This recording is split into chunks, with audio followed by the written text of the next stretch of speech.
Hey guys, so we're back talking about the power of groups, and we're actually going to start with this little animated video here.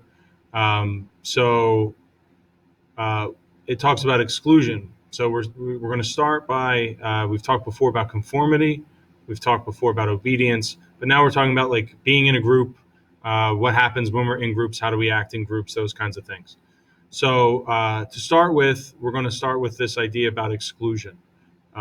Most societies in the world use social isolation as a form of punishment. Right? We do it in the United States with, solitary confinement, or even just putting people in prison away from their families and loved ones as a form of exclusion. Right? Time out, even for children.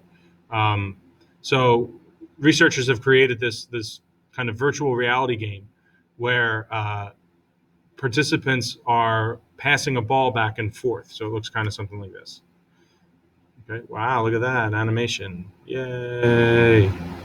But then, so the participant who is the guy at the top thinks everything's going fine. Everybody's having fun, cool virtual learning game.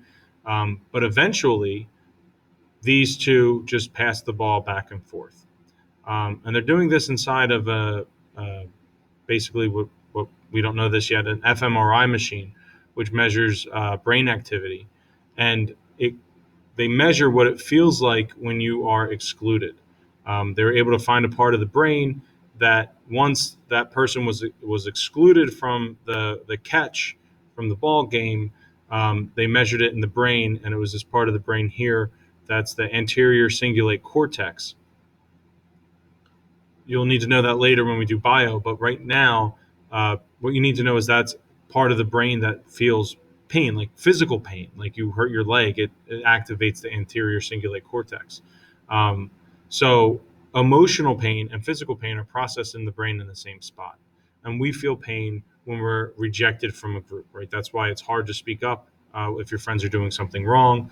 That's why we conform to our larger society, because being rejected hurts.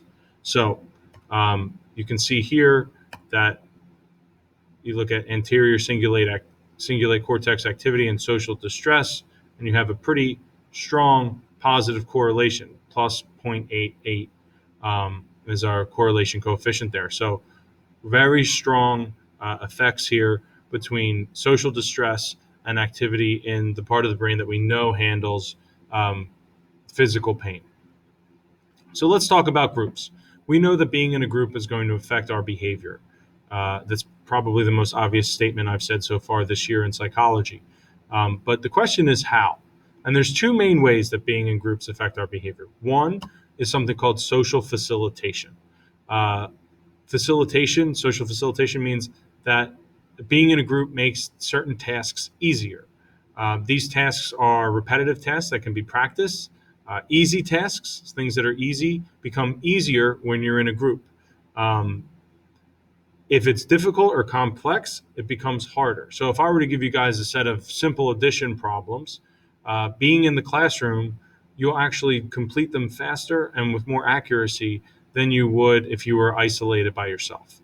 Being in the group makes it so that you do it quicker. Now, if I gave you like differential calculus to do or something that's extremely difficult, you might not do faster. It might actually be worse if you're in a group. We also know that crowding, being closer together physically, amplifies reactions. If you've ever been to a comedy show, a stand up comedy show, there's a reason why they pack you in really tight. Same thing in a movie theater, right? Why, if it's a packed movie theater, some people they don't enjoy being next to strangers, but they might enjoy the movie better because it gets more of an emotional rise out of them. This is all done intentionally because people that they know that being in groups amplifies behaviors and makes us perform simple tasks easier. But it also has the negative effect of harder tasks become harder. So a basketball player shooting free throws, something that they can practice every day in the gym, they'll actually score a higher percentage in games in front of the crowd than they will at home. I'm interested to see if during the COVID lockdowns and the bubbles, if players' shooting percentages dropped because they were, not in a crowded arena. I'm actually probably going to look into that and see if we can find some data there. Okay, the other way that being in a group affects our behavior is something that we call social loafing. This um, is probably something that you're somewhat familiar with. If you've ever been in a group project or a group presentation, then you know that sometimes not everybody pulls their weight. This is when this is called social loafing, that you just assume that other people will pick up the slack for you and you don't do nearly as much as you should. Um, it's one of the reasons why we all hate group projects. Uh, they actually did this with a really cool experiment. So they had a tug of war machine, and I forget the name of the measurement device. I think it's an ergometer, but I have no idea if that's true. And they basically blindfolded people and had them pull on that when they were by themselves. They were told they were by themselves, and they pulled. And they said, "You're playing tug of war against another group or another person. Pull as hard as you can." They had the ergometer go to see how hard they were actually pulling. They weren't pulling against another person. It was just this machine. Um, they then randomly assigned people so that they were told that they're on a group, that there's other people around them. They propped the rope up to make it feel like it was being held by other people, and they were told to pull. And people pulled, the same people actually pulled significantly less strong, less hard. I don't know what the appropriate word is there, on the rope, showing that they were expecting the group to pick up some of their slack. Social loafing is more common in men than women, and more common in individualistic cultures than in collective cultures. So American men kind of have it the worst. Same thing. There's another type of way that being in a group affects our behavior, and that's something called de-individuation. This is a complete diffusal of responsibility when you're in large groups. Basically, this is the reason why after a big sports win, that riots tend to break out. So this was taken after the Phillies won the World Series in 2008. I'm in this picture somewhere because I was there on Broad Street. That's Broad and Walnut. So I was able to focus on. I was able to participate in that, which was a great part of my life. And I actually saw some of the riots that took place, like this thing where they started burning trash and dumpsters and stuff. The plenty of examples. This is Vancouver after they lost the Stanley. Or I know this is at Vancouver after won the Stanley Cup, and this is Kentucky after they lost the national championship. So people tend to riot when things are good and when things are bad. It's not, why do people destroy things when they win? Well, it's because they're with a group of other people, that there's a diffusion of responsibility, and people feel like, well, why not? Why not just flip this thing? What's the worst that's going to happen? They can't arrest all of us. The individuation is one of the reasons why there's always talk of a senior skip day at Holy Ghost, and it's also the reason why there's never a senior skip day, because not everybody's going to call out, not everybody's going to skip, so that means that they are going to punish the people who actually try to do that. The other thing that we see with groups is that there's something called group polarization. So if you put people, like-minded people, let's just say a group of Democrats and Republicans, and if you put all the Democrats together and all the Republicans together, over time, they will come out more liberal or more conservative after talking with that group. So that is something that is found over and over again in the data. This helps explain religious extremists or terrorist groups. They get together, they have these like-minded beliefs, they have these shared set of grievances that then kind of pushes them further and further and further into a certain direction, one way or the other. Now, the good thing is all you need to do to stop group polarization is to have a more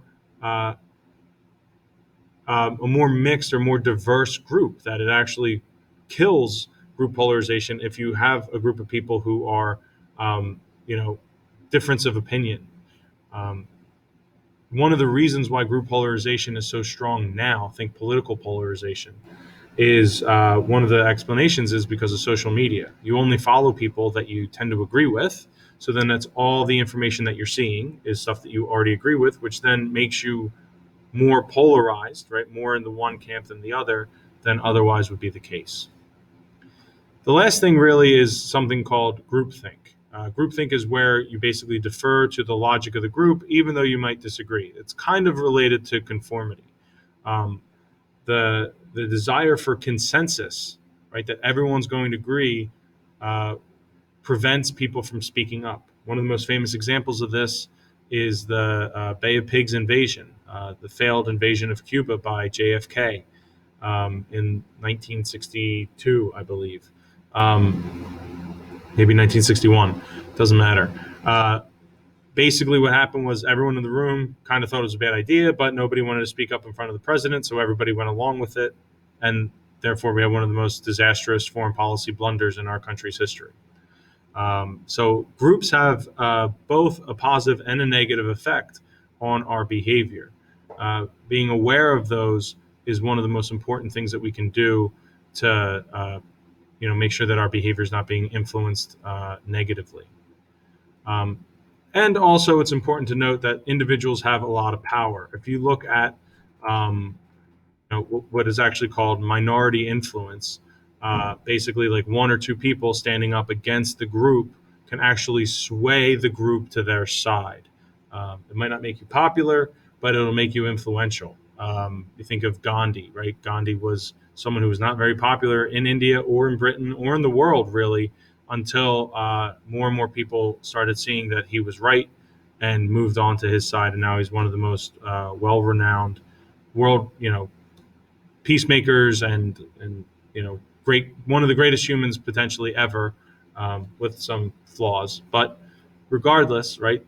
We know Gandhi. We know what his reputation is, mostly because he was able to kind of make a principled stand.